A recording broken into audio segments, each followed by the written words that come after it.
For more than a year now, I moved to Norwich, but before that, I had a completely different creative world. See, I used to shoot in a gym, in Ripped Gym Basildon, and the owners of the gym are really friendly and the most genuine people I've ever met. They gave me full permission to shoot there with no restriction and no limits, and I was doing this for free.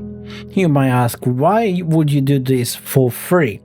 That is because I had complete creative freedom. See, I could experiment with things, push ideas, and come out with something very creative, and I would never ever running out of subjects to shoot. Everyone was more than happy to let me take videos of them. And then I moved to Norwich and everything kinda changed. I started trying to find the same creative freedom again. I started to contact people around the area, but no one really replied, not even when I offered free shoots. So then I managed to find an agency where I could do interior shoots for them. But let's be honest, there's nothing really creative into shooting walls.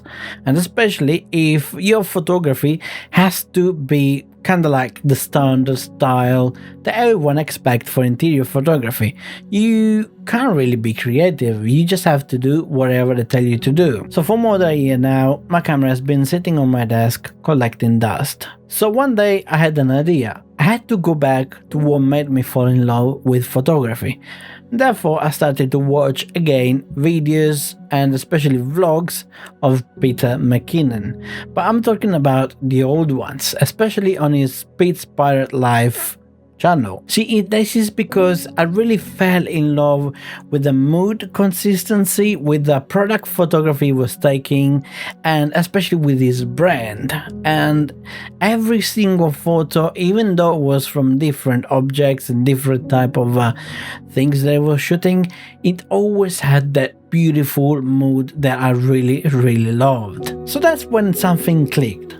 Product photography. See, it's simple, can be controlled easily, and is very creative. And let's be honest, it does not have to be expensive.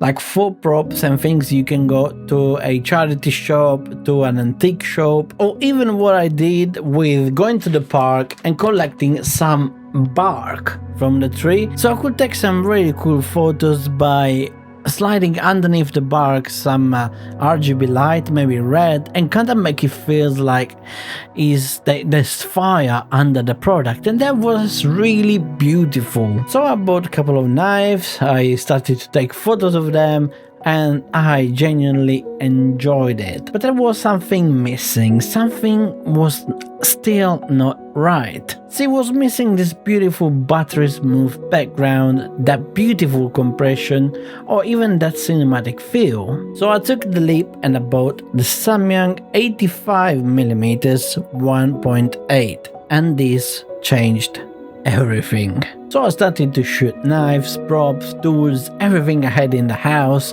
and I really loved it. And this just created that spark that was missing in my photography. But then another thought started to trouble my mind, and that was, I don't want only shoot knives or tools or stuff like this, or I don't want to do only flat lays. And therefore I started to take my products outside in the outdoor, and this is because I really think that taking the products outside can tell beautiful stories. Would be amazing to collaborate with someone who would be the subject using that product, and maybe just tell stories by letting them use that product in the outdoor while you're taking photos and videos. Because products aren't only items, products can be the beginning of a story. And the way that this lens captures those beautiful shots and videos can bring those stories to life. So maybe this wasn't an impulse buy.